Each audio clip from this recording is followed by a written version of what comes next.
ਸਾਹਿਬਾਂ ਦੀ ਗੋਦ ਦੇ ਅੰਦਰ ਬੈਠ ਕੇ ਸਤਿਗੁਰ ਜੀ ਦੀ ਇਲਾਹੀ ਬਾਣੀ ਦਾ ਜਸ ਸ਼ਰਵਣ ਕਰ ਰਹੇ ਸਾਂ। ਆਓ ਜੋ ਕੁਝ ਕੁ ਸਮਾਂ ਸਾਹਿਬਾ ਜੀ ਨੇ ਬਖਸ਼ਿਸ਼ ਕੀਤਾ ਹੈ, ਦਤਾਰ ਜੀ ਦੀ ਪਾਵਨ ਬਾਣੀ ਦੀ ਵਿਚਾਰ ਦੇ ਨਾਲ ਸਾਂਝ ਪਾਉਣ ਦਾ ਯਤਨ ਕਰਨਾ ਹੈ। ਸਤਿਗੁਰ ਜੀ ਦੀ ਪਾਵਨ ਬਾਣੀ ਨੂੰ ਸਮਝ ਕੇ ਆਪਣੇ ਜੀਵਨ 'ਚ ਕਮਾਉਣ ਦਾ ਯਤਨ ਕਰਨਾ ਹੈ। ਅੱਜ ਦਾ ਜੋ ਪਾਵਨ ਹੁਕਮ ਸਤਿਗੁਰ ਜੀ ਨੇ ਸਾਡੀ ਝੋਲੀਆਂ ਦੇ ਵਿੱਚ ਪਾਇਆ ਹੈ,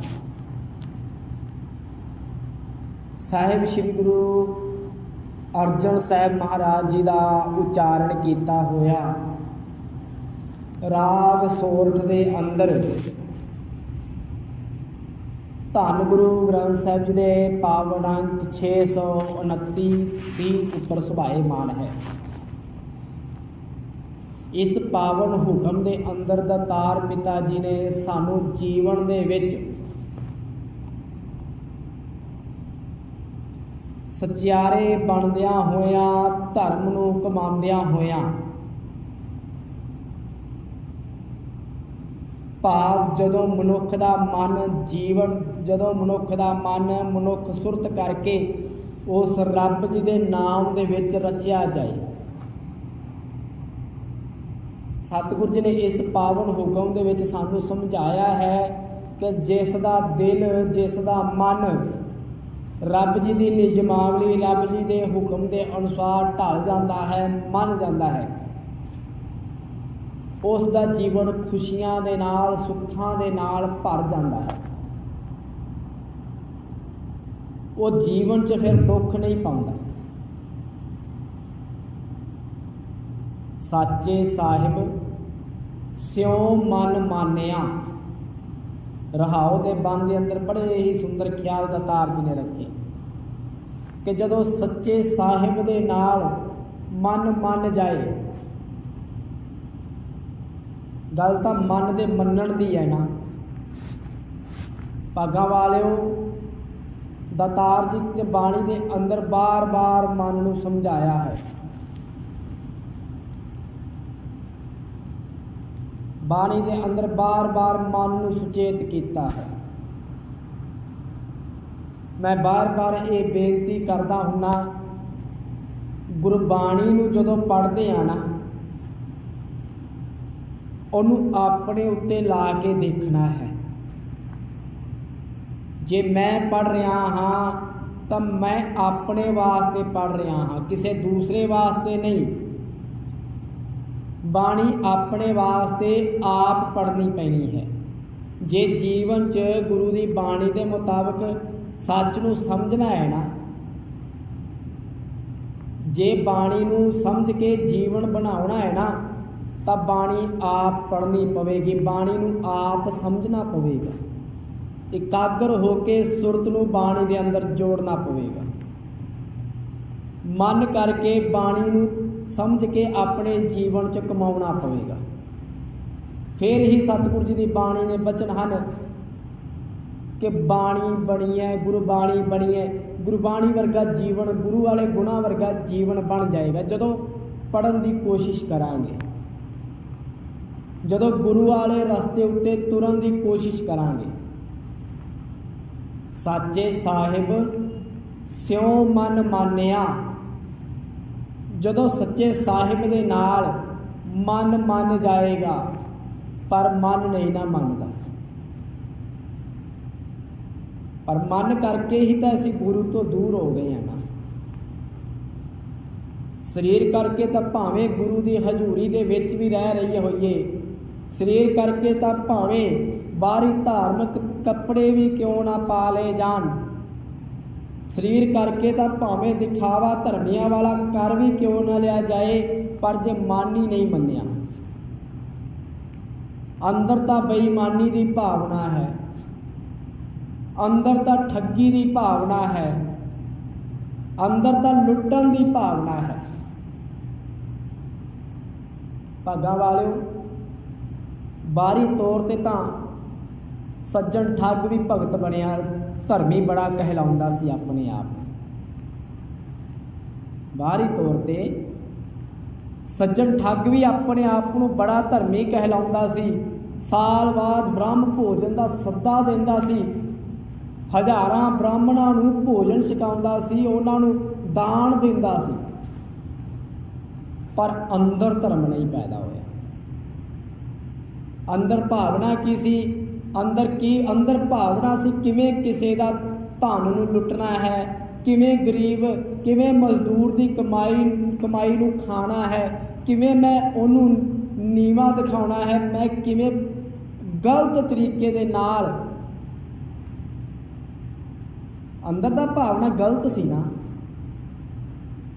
ਕਿਵੇਂ ਮੈਂ ਲੁੱਟ ਦੀ ਭਾਵਨਾ, ਅੰਦਰ ਤਾਂ ਸ਼ਿਕਾਰੀ ਬੈਠਾ ਹੋਇਆ ਸੀ, ਬਾਹਰੋਂ ਧਰਮੀ ਬਣਿਆ ਹੋਇਆ ਸੀ। ਅੰਦਰ ਜਿਹੜੀ ਬਿਰਤੀ ਸੀ ਉਹ ਤਾਂ ਸ਼ਿਕਾਰ ਖੇਡ ਰਹੀ ਸੀ ਕਿ ਕਿੱਦਾਂ ਸ਼ਿਕਾਰ ਖੇਡਣਾ ਹੈ, ਕਿੱਦਾਂ ਕਿਸੇ ਨੂੰ ਨੋਚਣਾ ਹੈ, ਕਿੱਦਾਂ ਉਹਨੂੰ ਫੜਨਾ ਹੈ, ਕਿੱਦਾਂ ਉਹਨੂੰ ਝੁਕਾਉਣਾ ਹੈ, ਕਿੱਦਾਂ ਉਹਨੂੰ ਥੱਲੇ ਲਾਉਣਾ ਹੈ, ਕਿੱਦਾਂ ਉਹਦਾ ਧਨ ਪਦਾਰਥ ਲੁੱਟਣੇ ਹਨ। ਭਾਗਾਂ ਵਾਲਿਓ, ਧੰਨ ਗੁਰੂ ਨਾਨਕ ਸਾਹਿਬ ਪਾਤਸ਼ਾਹ ਸੱਜਣ ਠੱਗ ਦੇ ਕੋਲ ਵੀ ਜਾਂਦੇ ਨੇ ਨਾ। ਬ੍ਰਹਮ ਭੋਜ ਦਾ ਸੱਦਾ ਦਿੱਤਾ ਜਾਂਦਾ ਹੈ, ਹਜ਼ਾਰਾਂ ਸਾਧੂ ਜਾਂਦੇ ਨੇ, ਪਰ ਧੰਨ ਗੁਰੂ ਨਾਨਕ ਸਾਹਿਬ ਪਾਤਸ਼ਾਹ ਪਹਿਲਾਂ ਨਹੀਂ ਜਾਂਦੇ। ਹੁਣ ਧਰਮੀ ਦੁਨੀਆ ਦੇ ਤੌਰ ਤੇ ਧਰਮੀ ਬਣਿਆ ਹੋਇਆ ਉਹ ਮਨੁੱਖ, ਉਹ ਕਹਿੰਦਾ ਮੇਰੇ ਸੱਦੇ ਤੇ ਇੰਨੇ ਜਾਣੇ ਆ ਗਏ, ਇਹ ਕਿਹੜਾ ਬਾਬਾ ਹੈ ਜਿਹੜਾ ਨਹੀਂ ਆਇਆ, ਇਹਨੂੰ ਲੈ ਕੇ ਆਓ। ਬੰਦਿਆਂ ਨੂੰ ਭੇਜਿਆ ਹੈ, ਲੈ ਕੇ ਆਏ ਹਨ। ਗੁਰੂ ਨਾਨਕ ਸਾਹਿਬ ਵੀ ਆ ਗਏ ਹਨ। ਭਾਗਾਂ ਵਾਲਿਓ, ਥੋੜਾ ਜਿਹਾ ਧਿਆਨ ਮਾਰ ਕੇ ਦੇਖੀਏ। ਸਤਿਗੁਰੂ ਗੁਰੂ ਨਾਨਕ ਸਾਹਿਬ ਪਹੁੰਚੇ ਤਾਂ ਹਨ। ਅਸੀਂ ਫੋਟੋਆਂ ਦੇਖਦੇ ਹਾਂ, ਫੋਟੋਆਂ ਸਾਡੇ ਸਾਹਮਣੇ ਬਣਾਤੀਆਂ ਕਿ ਇੱਕ ਹੱਥ 'ਚ ਬਾਬੇ ਨਾਨਕ ਨੇ ਰੋਟੀ ਫੜੀ ਹੈ, ਦੋਨਾਂ ਹੱਥਾਂ 'ਚ ਰੋਟੀ ਫੜੀ ਹੈ, ਇੱਕ ਹੱਥ 'ਚੋਂ ਖੂਨ ਨਿਕਲ ਰਿਹਾ, ਇੱਕ ਹੱਥ 'ਚੋਂ ਦੁੱਧ ਨਿਕਲਦਾ ਪਿਆ। ਅਸੀਂ ਇਹੋ ਜਿਹੀਆਂ ਫੋਟੋਆਂ ਬਣਾ ਕੇ ਰੱਖ ਦਿੱਤੀਆਂ, ਪਰ ਕਿਹੜਾ ਖੂਨ ਨਿਕਲ ਰਿਹਾ ਸੀ ਉਹ?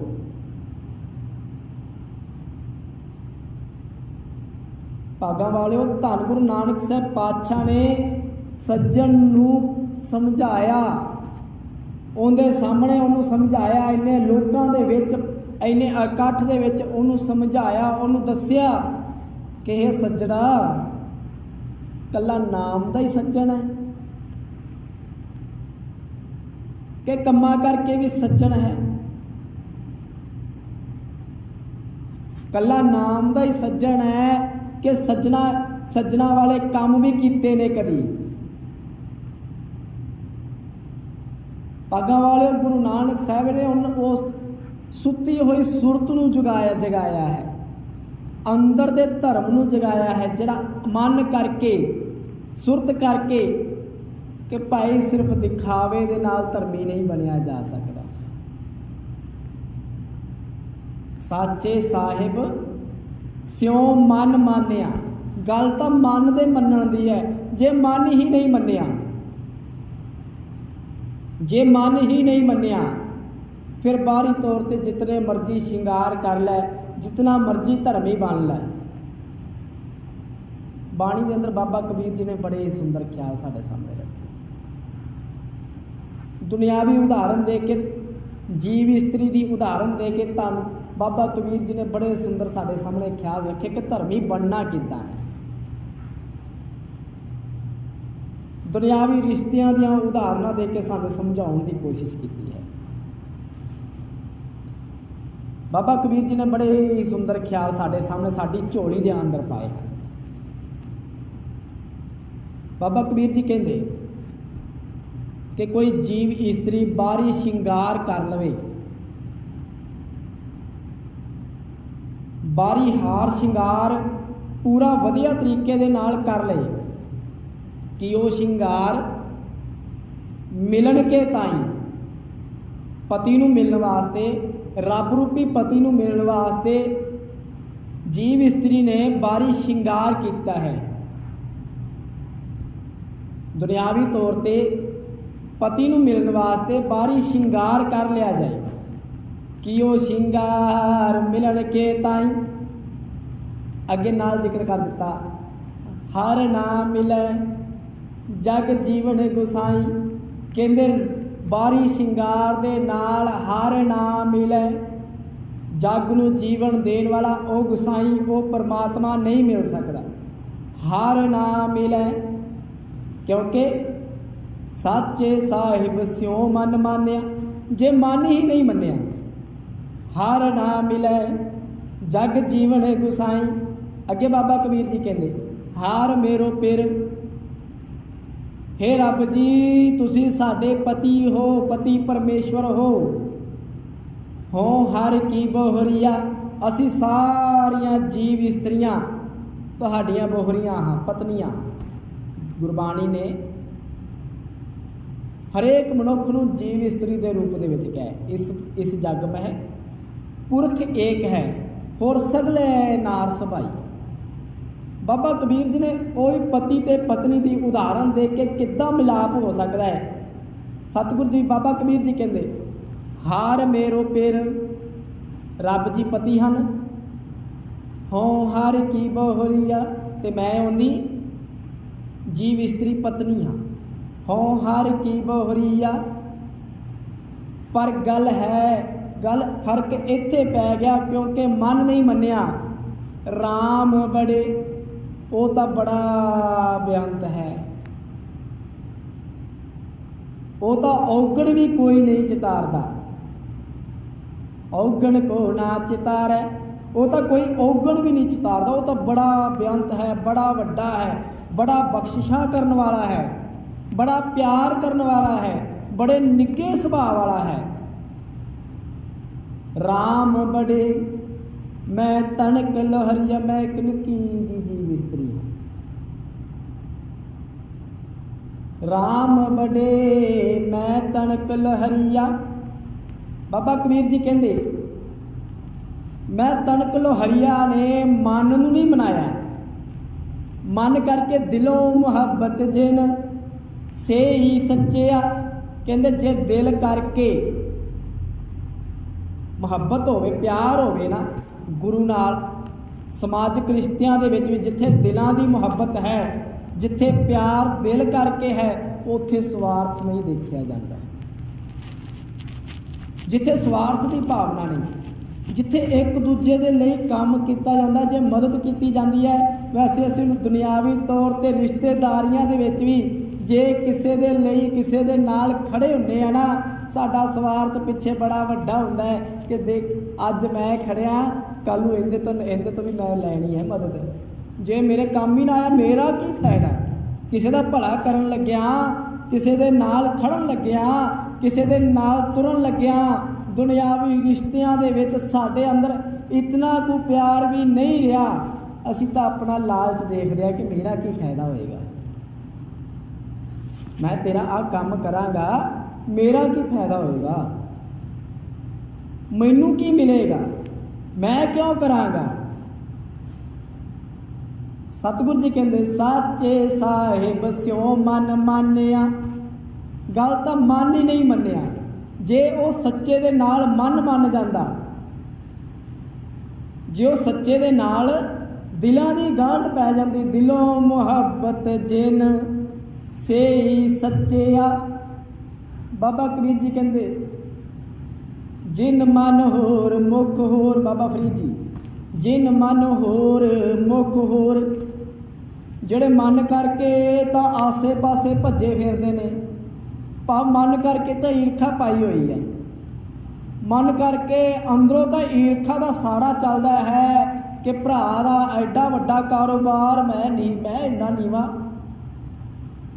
ये नहीं देखा भरा ने तरक्की उनकी मेहनत कितनी है। असी किसी के कारोबार किसी की तरक्की नूं देख के अंदर तो जैलसी चलन लग जाती है भी वो इतना वड्डा, मैं एकदम पता नहीं किंदा किता, वो तो मौजां कर रहे, अंदर तो ईर्खा दे नाल सड़ते पे हैं। जिन मन होर मुख होर। कहते मन करके तो ਈਰਖਾ ਚੱਲ ਰਹੀ ਹੈ ਦੁਨਿਆਵੀ ਤੌਰ ਤੇ। ਘਰਾਂ ਦੇ ਵਿੱਚ ਇੱਕ ਦੂਜੇ ਦੇ ਨਾਲ ਪਤੀ ਪਤਨੀ ਵੀ ਆਪਸ 'ਚ ਵਿਚਾਰਾਂ ਦੀ ਸਾਂਝ ਨਹੀਂ ਹੈ, ਇੱਕ ਦੂਜੇ ਨਾਲ ਈਰਖਾ ਕਰਕੇ ਬੈਠੇ ਨੇ। ਬਾਬੇ ਦੀ ਬਾਣੀ ਨੇ ਕਿਹਾ ਹੈ ਨਾ, ਧਨ ਫਿਰ ਇਹ ਨਾ ਆਖੀਐ। ਪੱਗਾਂ ਵਾਲਿਓ, ਰਹਾਉ ਦੇ ਬੰਦ ਤੇ ਕੇਂਦਰਿਤ ਰਹਿਣ ਦੀ ਕੋਸ਼ਿਸ਼ ਕਰਨੀ ਹੈ। ਸਾਚੇ ਸਾਹਿਬ ਸਿਉ ਮਨ ਮਾਨਿਆ। ਜੇ ਮਨ ਨਹੀਂ ਮੰਨਿਆ, ਭਾਵੇਂ ਉਹ ਦੁਨਿਆਵੀ ਰਿਸ਼ਤੇ ਨੇ, ਭਾਵੇਂ ਉਹ ਧਰਮੀ ਦੁਨੀਆ ਦੇ ਵਿੱਚ ਪ੍ਰਵਾਨ ਹੋਣ ਵਾਸਤੇ ਹਾਂ, ਜੇ ਮਨ ਨਹੀਂ ਮੰਨਿਆ ਜੀਵਨ ਸੁਖੀ ਨਹੀਂ ਹੋ ਸਕਦਾ। ਭਾਵੇਂ ਦੁਨੀਆ ਨੂੰ ਦਿਖਾਉਣ ਦੇ ਲਈ ਟਾਈਮ ਪਾਸ ਕਰ ਰਹੇ ਹਾਂ, ਉਹ ਜ਼ਿੰਦਗੀ ਜਿਉ ਨਹੀਂ ਰਹੇ, ਉਹ ਜ਼ਿੰਦਗੀ ਟਪਾ ਰਹੇ ਆ, ਉਹ ਟਾਈਮ ਪਾਸ ਕਰ ਰਹੇ ਹਾਂ ਅਸੀਂ, ਜੇ ਅੰਦਰੋਂ ਖੁਸ਼ ਹੀ ਨਹੀਂ ਹੋਏ। ਸਾਚੇ ਸਾਹਿਬ ਸਿਉ ਮਨ ਮਾਨਿਆ। ਮਨ ਤਾਂ ਮੰਨਿਆ ਨਹੀਂ, ਵਿਚਾਰ ਤਾਂ ਮਿਲੇ ਨਹੀਂ। ਧਨ ਫਿਰ ਇਹ ਨਾ ਆਖੀਐ, ਬਹਿਣ ਇਕੱਠੇ ਹੋਏ। ਇਕੱਠੇ ਬਹਿ ਜਾਣਾ, ਦੁਨਿਆਵੀ ਤੌਰ ਤੇ ਇਕੱਠੇ ਰਹਿ ਲੈਣਾ, ਪਰ ਜੇ ਮਨ ਨਹੀਂ ਮੰਨਿਆ, ਬਾਬਾ ਜੀ ਕੇ ਸਤਿਗੁਰੂ ਜੀ ਕਹਿੰਦੇ ਧਨ ਫਿਰ ਇਹ ਨਾ ਆਖੀਐ, ਬਹਿਨ ਇਕੱਠੇ ਹੋਏ। ਏਕ ਜੋਤ ਦੋਏ ਮੂਰਤੀ। ਕਹਿੰਦੇ ਜਦੋਂ ਜੋਤ ਇੱਕ ਹੋ ਜਾਏ, ਭਾਵ ਜਦੋਂ ਸੋਚ ਇੱਕ ਹੋ ਜਾਏ, ਜਦੋਂ ਵਿਚਾਰ ਇੱਕ ਹੋ ਜਾਏ, ਪਤੀ ਦੇ ਵਿਚਾਰ ਪਤਨੀ ਦੇ ਨਾਲ ਮਿਲ ਜਾਣ, ਪਤਨੀ ਦੇ ਵਿਚਾਰ ਪਤੀ ਦੇ ਨਾਲ ਮਿਲ ਜਾਣ, ਆਪਸ 'ਚ ਅੰਡਰਸਟੈਂਡਿੰਗ ਬਣ ਜਾਏ, ਇੱਕ ਦੂਜੇ ਨੂੰ ਸਮਝਣ ਲੱਗ ਜਾਣ। ਤਰਾਸਦੀ ਹੈ ਸਾਡੀ ਕੌਮ ਦੀ, ਸਾਡੇ ਸਮਾਜ ਦੀ। ਬਾਬੇ ਨਾਨਕ ਨੇ ਸਾਡੇ ਘਰਾਂ ਦੇ ਝਗੜੇ ਸਤਿਗੁਰੂ ਜੀ ਦੀ ਬਾਣੀ ਖਤਮ ਕਰਦੀ ਹੈ। ਜਦੋਂ ਸਾਰਿਆਂ ਦੇ ਵਿਚਾਰ ਆਪਣੇ ਘਰ ਦੇ ਵਿੱਚ ਬੱਚਿਆਂ ਦੇ ਨਾਲ ਸਾਡੇ ਵਿਚਾਰ ਮਿਲਣਗੇ, ਜਦੋਂ ਅਸੀਂ ਬੱਚਿਆਂ ਦੀਆਂ ਗੱਲਾਂ ਨੂੰ ਸਮਝਾਂਗੇ, ਬੱਚੇ ਸਾਡੀ ਗੱਲ ਨੂੰ ਸਮਝਣਗੇ, ਪਤੀ ਪਤਨੀ ਦੇ ਵਿਚਾਰ ਆਪਸ 'ਚ ਮਿਲਣਗੇ, ਕੀ ਲੜਾਈ ਹੋਏਗੀ ਜੀ? ਕੀ ਕਲੇਸ਼ ਹੋਏਗਾ? ਪੱਗਾਂ ਵਾਲਿਓ, ਗੁਰੂ ਦੀ ਬਾਣੀ ਸਾਨੂੰ ਜੀਵਨ ਜਿਉਣਾ ਸਿਖਾ ਰਹੀ ਹੈ। ਭਾਈ ਬਹਿ ਕੇ, ਜੇ ਤੁਹਾਡੇ ਘਰ ਦਾ ਕੋਈ ਮਸਲਾ ਹੈ, ਜੇ ਕੋਈ ਦੁਚਿੱਤੀ ਹੈ, ਉਹਨੂੰ ਬਹਿ ਕੇ ਹੱਲ ਕਰ ਲਓ। ਜੇ ਕਿਸੇ ਮਸਲੇ ਦੇ ਤੁਹਾਡੇ ਵਿਚਾਰਾਂ 'ਚ ਮਤਭੇਦ ਹੈ, ਹੋਵੋ ਇਕੱਤਰ ਮਿਲੋ ਮੇਰੇ ਭਾਈ, ਦੁਬਿਧਾ ਦੂਰ ਕਰੋ ਲਿਵਲਾਈ, ਹਰ ਨਾਮੇ ਕੀ ਹੋਵੋ ਜੋਰ, ਗੁਰਮੁਖ ਬੈਸੋ ਸਫਾ ਵਿਛਾਈ। ਇਕੱਠੇ ਹੋ ਜਾਓ, ਇਕੱਠੇ ਬੈਠ ਕੇ ਉਸ ਮਸਲੇ ਦਾ ਹੱਲ ਲੱਭਿਆ ਜਾ ਸਕਦਾ ਹੈ। ਪਰ ਸਾਡੇ ਤਾਂ ਘਰਾਂ ਦੇ ਵਿੱਚ ਤੂੰ ਕੌਣ ਹੁੰਦਾ ਹੈ, ਮੈਂ ਇੱਦਾਂ, ਮੈਂ ਉੱਦਾਂ, ਮੈਂ ਆਹ, ਮੈਂ ਉਹ, ਇਹ ਚੀਜ਼ਾਂ ਹੀ ਰਹਿ ਗਈਆਂ। ਅਸੀਂ ਤਾਂ ਈਰਖਾ ਦੇ ਨਾਲ ਭਰ ਗਏ, ਮੈਂ ਮੇਰੀ, ਬਸ ਇੱਥੇ ਤੱਕ ਸੀਮਤ ਹੋ ਗਏ। ਈਰਖਾ ਦੇ ਨਾਲ ਭਰੇ ਹੋਏ, ਸੜੇ ਹੋਏ ਆ ਅੰਦਰੋਂ। ਆਪੀ ਨੇ ਭੋਗ ਕਹਿ ਹੋਏ ਭਸਮੜ ਸਵਾਹ ਵਰਗੇ, ਅੰਦਰੋਂ ਸਵਾਹ ਵਰਗਾ ਜੀਵਨ, ਸਵਾਹ ਕਾਲੀ ਸ਼ਾਹ ਹੋਇਆ ਪਿਆ, ਸਵਾਹ ਬਣਿਆ ਪਿਆ, ਸੜਿਆ ਪਿਆ ਹੈ ਮਨੁੱਖ ਅੰਦਰੋਂ। ਕਿਸੇ ਵੱਲ ਦੇਖ ਕੇ ਅੰਦਰ ਸਾੜਾ ਪੈਦਾ ਹੋ ਰਿਹਾ ਹੈ, ਭਰਾ ਦੀ ਤਰੱਕੀ ਦੇਖ ਕੇ ਭਰਾ ਦੇ ਅੰਦਰ ਸਾੜਾ ਪੈਦਾ ਹੋ ਰਿਹਾ ਹੈ। ਸਮਾਜ ਦੇ ਹਾਲਾਤ ਬਣ ਗਏ ਤੇ ਗੁਰੂ ਤਾਂ ਸਾਨੂੰ ਇੱਕ ਕਰਦਾ, ਭਾਈ ਇੱਕ ਹੋ ਜਾਓ। ਜੀਓ ਨਿਰਮਲ ਬਾਹਰੋਂ ਨਿਰਮਲ, ਸਾਚੇ ਸਾਹਿਬ ਸਿਉ ਮਨ ਮਾਨਿਆ। ਜਦੋਂ ਮਨ ਮੰਨ ਜਾਏ, ਜੀਓ ਨਿਰਮਲ ਬਾਹਰੋਂ ਨਿਰਮਲ, ਸਤਿਗੁਰ ਤੇ ਕਰਨੀ ਕਮਾਣੀ, ਕੂੜ ਕੀ ਸੋਏ। ਕੂੜ ਝੂਠ, ਕੂੜ ਕੀ ਸੋਏ, ਕੂੜ ਦੀ ਜਿਹੜੀ ਸਵਾਹ ਹੈ, ਪਹੁੰਚੈ ਨਾਹੀ। ਤੇਰੇ ਜੀਵਨ 'ਚ ਕੂੜ ਆ ਕਿਵੇਂ ਜਾਵੇ, ਝੂਠ ਆ ਕਿਵੇਂ ਜਾਵੇ ਜੇ ਸੱਚ ਹੈ ਤਾਂ। ਕੂੜ ਕੀ ਸੋਏ ਪਹੁੰਚੈ ਨਾਹੀ, ਮਨਸਾ ਸੱਚ ਸਮਾਨੀ। ਕਦੋਂ ਹੋਏਗਾ? ਜਦੋਂ ਦਿਲੋਂ ਮੁਹੱਬਤ ਜਿਨ, ਜਦੋਂ ਦਿਲ ਕਰਕੇ ਪਿਆਰ ਕਰਾਂਗੇ, ਜਦੋਂ ਸਵਾਰਥ ਵਾਲੇ ਰਿਸ਼ਤੇ ਛੱਡ ਦਿਆਂਗੇ। ਅਸੀਂ ਤਾਂ ਸਵਾਰਥਾਂ ਦੇ ਨਾਲ ਜੁੜੇ ਹੋਏ ਹਾਂ। ਅਸੀਂ ਜਿੱਥੇ ਤੱਕ ਸਵਾਰਥ ਪੂਰਾ ਹੁੰਦਾ ਹੈ, ਉੱਥੇ ਤੱਕ ਜੀ ਹਾਂ ਤੁਸੀਂ ਕਰ ਦਿੰਦੇ ਆ। ਜਦੋਂ ਸਵਾਰਥ ਖਤਮ ਹੋ ਜਾਂਦਾ ਹੈ, ਉਦੋਂ ਤਾਂ ਅਸੀਂ ਰਸਤਾ ਵੀ ਬਦਲ ਦਿੰਦੇ ਹਾਂ। ਅਸੀਂ ਤਾਂ ਕਿਸੇ ਦੇ ਕੰਮ ਵੀ ਆਉਂਦੇ ਆ ਨਾ ਤਾਂ ਪਿੱਛੇ ਸਵਾਰਥ ਦਾ ਬੜਾ ਵੱਡਾ ਝੋਲਾ ਹੈ, ਹੋਰ ਕੋਈ ਨਹੀਂ ਤਾਂ ਇਹੀ ਕਿ ਮੇਰੀ ਪ੍ਰਸ਼ੰਸਾ ਹੀ ਕਰ ਦੇਵੇ। ਸਵਾਰਥ ਲੈ ਕੇ ਬੈਠੇ ਆ। ਪਿੱਛੇ ਛੱਜ ਬੰਨਿਆ ਹੋਇਆ ਹੈ, ਕਹਿੰਦੇ ਚੂਹਾ ਖੱਡ ਨਾ ਮਾਵੇ, ਤਿੱਕਲ ਬੰਨਿਆ ਛੱਜ। ਚੂਹਾ ਤਾਂ ਪਹਿਲਾਂ ਹੀ ਨਹੀਂ ਸੀ ਮਾਣ, ਪਹਿਲਾਂ ਹੀ ਬੜਾ ਸਵਾਰਥ ਦੇ ਵਿੱਚ ਵੱਡਾ ਹੋਇਆ ਪਿਆ ਸੀ, ਉੱਪਰੋਂ ਛੱਜ ਬੰਨਿਆ ਹੋਇਆ ਹੈ। ਕਹਿੰਦੇ ਸਾਚੇ ਸਾਹਿਬ ਸਿਉ ਮਨ ਮਾਨਿਆ, ਗੱਲ ਮਨ ਨਹੀਂ ਮੰਨਿਆ। ਬਾਬਾ ਕਬੀਰ ਜੀ ਨੇ ਜਿਹੜਾ ਸਾਨੂੰ ਜੀਵ ਇਸਤਰੀ ਦੇ ਰੂਪ ਦੇ ਵਿੱਚ ਸਮਝਾਉਣ ਦਾ ਯਤਨ ਕੀਤਾ ਹੈ ਕਿ ਹਰ ਮੇਰੋ ਪੇਰ ਹੋ ਹਰ ਕੀ ਬੋਹਰੀਆ, ਰਾਮ ਵੱਡੇ ਮੈਂ ਤਨਕ ਲਹਰੀਆ, ਕਿਉ ਸ਼ਿੰਗਾਰ ਮਿਲਣ ਕੇ ਤਾਈ। ਕਹਿੰਦੇ ਬਾਰੀ ਸ਼ਿੰਗਾਰ, ਬਾਰੀ ਧਾਰਮਿਕ ਪਹਿਰਾਵਾ ਤਾਂ ਪਾ ਲਿਆ। ਮੈਂ ਕੱਲ ਵੀ ਆਪਾਂ ਗੱਲ ਕੀਤੀ ਸੀ, ਬੱਚਾ ਸਕੂਲ ਦੀ ਵਰਦੀ ਤਾਂ ਪਾ ਲਏ ਪਰ ਸਕੂਲੇ ਗੇੜਾ ਕੱਢ ਕੇ ਵਾਪਸ ਆ ਜਾਏ ਕਿ ਪਾਸ ਹੋ ਜਾਏਗਾ। ਦਤਾਰ ਜੀ ਕਹਿੰਦੇ ਕਿਉ ਸ਼ਿੰਗਾਰ ਮਿਲਣ ਕੇ ਤਾਈ, ਸ਼ਿੰਗਾਰ ਕਰ ਲਿਆ ਹੈ, ਸੋਹਣੇ ਕੱਪੜੇ ਪਾ ਲਏ, ਧਾਰਮਿਕ ਕੱਪੜੇ, ਧਾਰਮਿਕ ਦਿਖਣ ਦੀ ਕੋਸ਼ਿਸ਼, ਗੁਰਦੁਆਰੇ ਆ ਕੇ ਧਾਰਮਿਕ ਸਥਾਨਾਂ ਤੇ ਜਾ ਕੇ ਦਿਖਾਵੇ ਦੇ ਤੌਰ ਤੇ ਅਸੀਂ ਬੜੇ ਧਰਮੀ ਬਣ ਕੇ ਵੀ ਦਿਖਾ ਦਿੱਤਾ, ਪਰ ਮਨ ਕਰਕੇ ਤਾਂ ਭਰਾ ਦੇ ਨਾਲ ਈਰਖਾ ਕਰਕੇ ਬੈਠੇ ਆ। ਗੁਰੂ ਦੇ ਦਰ ਤੇ ਕਿੱਥੇ ਕਬੂਲ ਹੋ ਜਾਵਾਂਗੇ? ਮਨ ਕਰਕੇ ਤਾਂ ਸਾਡੀ ਸੰਗਤ ਇੱਕ ਦੂਜੇ ਦੇ ਨਾਲ, ਆਂਢੀਆਂ ਗੁਆਂਢੀਆਂ ਦੇ ਨਾਲ ਅਸੀਂ ਈਰਖਾ ਕਰਕੇ ਬੈਠੇ ਹਾਂ। ਸਤਿਗੁਰੂ ਜੀ ਕਹਿੰਦੇ ਸੇਵ ਕੀਤੀ ਸੰਤੋਖਈ, ਸਾਚੇ ਸਾਹਿਬ ਸਿਉ ਮਨ ਮਾਨਿਆ। ਜੇ ਮਨ ਨਹੀਂ ਮੰਨਿਆ ਕੀ ਹੋਇਆ ਹੈ? ਸੇਵਾ ਵੀ ਤਾਂ ਕਰ ਰਹੇ ਆ, ਗੁਰਦੁਆਰੇ ਆ ਕੇ ਤਾਂ ਕੀਤੀ ਜਾ ਰਹੀ ਹੈ, ਪਰ ਜਦੋਂ ਗਲੀ 'ਚ ਝਾੜੂ ਲਾਇਆ ਜਾਂਦਾ ਹੈ ਸਾਰਾ ਕੂੜਾ ਹੂੰਜ ਕੇ ਗੁਆਂਢੀਆਂ ਦੇ ਬੂਹੇ ਮੂਹਰੇ ਕਰ ਦਿੱਤਾ ਜਾਂਦਾ ਹੈ। ਸਾਰਾ ਕੂੜਾ ਹੂੰਜ ਕੇ ਨਾਲਦਿਆਂ ਦੇ ਮੂਹਰੇ ਕਰ ਦਿੱਤਾ ਗਿਆ। ਸਤਿਗੁਰੂ ਜੀ ਕਹਿੰਦੇ ਸਾਚੇ ਸਾਹਿਬ ਸਿਉ ਮਨ ਮਾਨਿਆ, ਮਨ ਨਹੀਂ ਮੰਨਿਆ। ਦਤਾਰ ਜੀ ਕਹਿੰਦੇ ਸੇਵ ਕੀਤੀ, ਜੇ ਮਨ ਮੰਨਿਆ ਹੁੰਦਾ ਸੇਵ ਕੀਤੀ ਸੰਤੋਖਈ, ਜਿਨ ਸੱਚੋ ਸੱਚ ਧਿਆਇਆ, ਉਨੀ ਮੰਦੇ ਪੈਰ ਨਾ ਰੱਖਿਓ ਕਰ ਸੋ ਕ੍ਰਿਤ। ਫਿਰ ਉਹ ਸੱਚ ਦੀ ਕਿਰਤ ਕਰਦਾ। ਜੇ ਕਿਸੇ ਦੇ ਕੰਮ ਵੀ ਆਉਂਦਾ ਨਾ ਨਿਰਸਵਾਰਥ ਹੋ ਕੇ, ਕੋਈ ਸਵਾਰਥ ਨਾ ਰੱਖਦਾ ਕਿਸੇ ਦੇ ਭਲਿਆ ਕਰਨ ਵਾਸਤੇ, ਕਿਸੇ ਦੇ ਨਾਲ ਵਰਤਣ ਵਾਸਤੇ, ਫਿਰ ਭਰਾ ਦੇ ਨਾਲ ਵਰਤਦਾ ਤਾਂ ਉਹਦੇ ਪਿੱਛੇ ਵੀ ਸਵਾਰਥ ਨਹੀਂ ਸੀ ਹੋਣਾ। ਫਿਰ ਪਤੀ ਪਤਨੀ ਦੀਆਂ ਵਿਚਾਰਾਂ ਵੀ ਇੱਕ ਹੋ ਜਾਣੀਆਂ ਸੀ।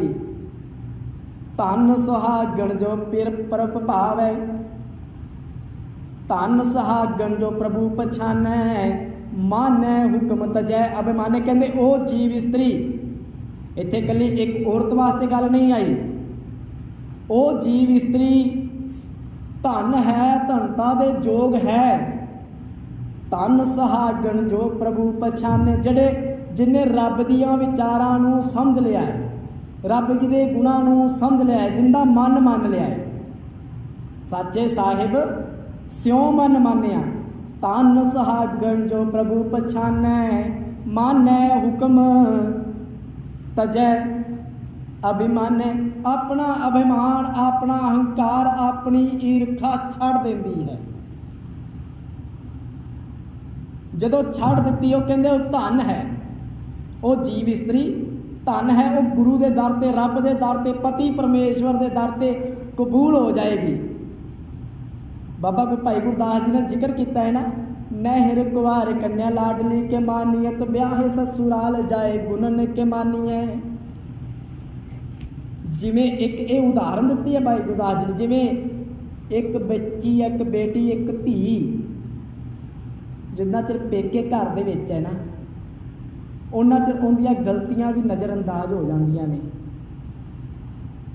ਨਜ਼ਰਅੰਦਾਜ਼ ਕਰਤੇ ਜਾਂਦੇ ਨੇ। ਲਾਡਲੀ ਹੈ, ਪਿਤਾ ਦੀ ਲਾਡਲੀ ਹੈ, ਮਾਂ ਦੀ ਲਾਡਲੀ ਹੈ, ਉਹ ਨਜ਼ਰਅੰਦਾਜ਼ ਹੋ ਜਾਂਦੀ ਹੈ। ਕਹਿੰਦੇ ਜਦੋਂ ਸਹੁਰੇ ਘਰ ਦੇ ਵਿੱਚ ਜੇ ਕਦਰ ਕਿੱਦਾਂ ਪੈਣੀ ਆ, ਪੇਕੇ ਘਰ ਦੇ ਵਿੱਚ ਤਾਂ ਕਦਰ लाडली कह के नजान भी ये तो नदान है जी, बच्ची है कोई गल नहीं। पर जब सोहरे घर जाते कहते नहर कुवार कन्या लाडली के मानियत ब्याहे ससुराल जाए, गुण ने के मानी उत्थे तां गुणा नाल कदर पैनी है। जे गुण धारण करांगे फिर ही कदर पएगी। ये कली एक बच्ची की नहीं, ये जीव इस्त्री की गल है। जदों गुरु के दर ते आना है, जदों गुरु नाल मिलाप करना है जीव इस्त्री ने, जदों धर्म की दुनिया दे गल सच की दुनिया दे विच आना है, उत्थे जाके गुणा दे नाल ही कदर पवेगी। इंसानियत के भाव जे किसी सतगुरु जी कहते ने प्रवान उदों ही है जदों अंदरों ईर्खा नफरत मैं मेरी दी भावना खत्म हो जाएगी, जदों स्वार्थ त्याग देगा, जदों जीवन संतोखी हो जाएगा, जदों विचार एक हो जाएंगे, फिर झगड़े भी खत्म हो जाएंगे, आपस च प्यार मुहब्बत बन जाएगा। साहिब जी ने अज के पावन हुक्म के अंदर बड़े सुंदर ख्याल साढ़े सामने रखे, जिन्हों ने अपने जीवन के विच विचारां की सांझ पा ली। दुनियावी तौर पर कह लीए घरां दे विच पति पत्नी दे भरा भरा दे विचार एक दूजे नाल मिलते हैं, जिथे कोई मसला है बैठ के विचार लेंदे हैं। रोला पाउण नाल तक लगने झगड़े वधदे ही ने, रोला पाउण नाल झगड़े वधदे ही हैं। असी बैठते नहीं, जे बैठना शुरू कर दिए ना भागां वालों घर स्वर्ग बन जाएंगे, फिर किसी दूजे स्वर्ग की जरूरत नहीं पएगी। फिर यही घर उही बच्चों के विच उही परिवार के विच असी स्वर्ग का आनंद मान लवांगे। जे जीवन खुश है, जे जीवन च खुश है ना तो स्वर्ग ही स्वर्ग है। सतगुरु जी कहते साचे साहिब स्यों मन मानिया, जदों मन मान गया हर सरब निरंतर जानिया, हरेक दे विच सबै घट राम बोले वो दिसना शुरू हो जाएगा। फिर की होएगा आगे सुख मेरे मीता, जदों मन मान गया। जिन्ना चिर मन नहीं मन्निया जीवन दुखों के नाल भरिया पिया सी, घर दे विच कलेश सी, जिन्ना चिर विचार नहीं सी कीती, जिन्ना चिर मसले नहीं सी कड्डे, जिन्ना चिर मसलियां दे हल नहीं कड्डे सी, उन्ना चिर कलेश ही रहा है, उन्ना चिर झगड़े ही रहे ने। कहंदे जदों हल लभ गए साचे साहिब स्यों मन मन, जदों हल लभ ले आगे सुख मेरे मीता, आउण वाला समा खुशियां नाल भर गया। पाछे आनंद प्रभ कीता परमेश्वर बनत बनाई, फिर डोलत कत होना ही। वो मनुख जीवन च डोलदा नहीं जिहड़ा गुरु वाले गुण धारण करके मन करके विचारा करके एक हो जाण, जिन्हां दे घर दे मसले एक हो जाण, जिहड़े रल के बैठना शुरू कर देण, जिड्डी भी मुसीबत क्यों ना आ जाए वो परिवार डोलेगा थोड़ा। जदों घर का साथ मिल जाएगा, निरस्वार्थ होके भरा भरा दे काम आएगा, भरा भरा दी बांह बन जाएगा, फिर डोलत कत होना ही। कहते जे गुरु दर ते आ गया, जे गुरु के दर ते दिल करके आ गया भागा वालिया, गुरु भी डोलन नहीं देगा तेरे। गल है मन माने की, साचे साहिब स्यों मन माने, मन करके तू गुरु के दर ते आ तो सही। सतगुरु जी ने अगले बंद के अंदर बहुत सुंदर साढ़े सामने ख्याल रखे, सब जी तेरे दयाला अपने भगत करें प्रतिपाला। जिहड़ा मन करके गुरु के दर ते आ जाए वो तो दया का समुंदर है, और रब जी तो दया के समुंदर हैं। अपने भगत करें प्रतिपाला, वो अपने भगतां दी अपने प्यारियां दी प्रतिपालना करते हैं। जदों समाज सोहना सिरजन दे लई तुर पए बंदा, जदों सच घर दे विच ही जे शुरुआत कर ली जाए, एक हो जाइए, रल मिल के बैठ जाइए, फिर एक दूजे का ध्यान एक दूजे का प्यार अपने आप आ जाता है। फिर प्यार ते मोह ये दो चीज़ों च फर्क है। प्यार का विगड़िया होया रूप मोह हो जाता है, जिथे जाके बच्चियां दियां गलतियां नूं भी नज़र अंदाज कर दिता जाए, प्यार का विगड़िया होया वो रूप मोह है। सतगुरु जी कहते ਤੇ ਜੇ ਪਿਆਰ ਬਣ ਗਿਆ ਨਾ, ਜੇ ਮਨ ਕਰਕੇ ਪਿਆਰ ਪਾ ਲਿਆ, ਮੋਹ ਨਹੀਂ ਬਣਿਆ, ਆਪਣੇ ਭਗਤ ਕਰੇ ਪ੍ਰਤਿਪਾਲਾ, ਉਹ ਆਪਣੇ ਭਗਤਾਂ ਦੀ, ਆਪਣੇ ਪਿਤਾ, ਆਪਣੇ ਬੱਚਿਆਂ ਦੀ, ਆਪਣੇ ਪਰਿਵਾਰ ਦੀ ਪ੍ਰਤਿਪਾਲਨਾ ਕਰਦਾ, ਉਹਨਾਂ ਨੂੰ ਸਮਝਾਉਂਦਾ ਹੈ, ਉਹਨਾਂ ਦੇ ਨਾਲ ਬੈਠਦਾ ਹੈ, ਉਹਨਾਂ ਨੂੰ ਸਮਾਂ ਵੀ ਦਿੰਦਾ ਹੈ। ਆਪਣੇ ਭਗਤ ਕਰੇ ਪ੍ਰਤਿਪਾਲਾ। ਅਖੀਰ ਤੇ ਦਾਤਾਰ ਜੀ ਧੰਨ ਗੁਰੂ ਅਰਜਨ ਸਾਹਿਬ ਜੀ ਨੇ ਬੜੇ ਹੀ ਸੁੰਦਰ ਖਿਆਲ, ਅਚਰਜ ਤੇਰੀ ਵਡਿਆਈ ਨਿਤ ਨਾਨਕ ਨਾਮ ਧਿਆਈ। ਪੰਜਵੇਂ ਨਾਨਕ ਜੀ ਕਹਿੰਦੇ, ਹੈ ਪਾਤਸ਼ਾਹ ਜੀਓ, ਤੁਹਾਡੀ ਅਚਰਜ ਵਡਿਆਈ ਬੜੀ ਬੇਅੰਤ ਹੈ, ਅਚਰਜ ਹੈ। ਪਰ ਮਨੁੱਖ ਮਨ ਕਰਕੇ ਮੰਨ ਜਾਏ, ਜੇ ਮੰਨ ਜਾਏ, ਨਿਤ ਨਾਨਕ ਨਾਮ ਧਿਆਈ, ਹਰ ਵਕਤ ਰੱਬ ਜੀ ਦੇ ਨਾਮ ਨੂੰ ਜੀਵਨ ਦਾ ਆਸਰਾ ਬਣਾ ਲਏ। ਸਤਿਗੁਰੂ ਜੀ ਕਹਿੰਦੇ, ਮੈਂ ਵੀ ਉਸ ਨਾਮ ਦੇ ਆਸਰੇ ਨੂੰ ਆਪਣੇ ਜੀਵਨ ਦਾ ਆਸਰਾ ਬਣਾ ਲਵਾਂ, ਜਿਹੜੇ ਨਾਮ ਦੇ ਨਾਲ, ਜਿਹੜੇ ਗੁਣਾਂ ਦੇ ਨਾਲ ਸਮਾਜ ਦੇ ਵਿੱਚ, ਧਰਮ ਦੀ ਦੁਨੀਆ ਦੇ ਵਿੱਚ ਕਦਰ ਪੈ ਜਾਣੀ ਹੈ।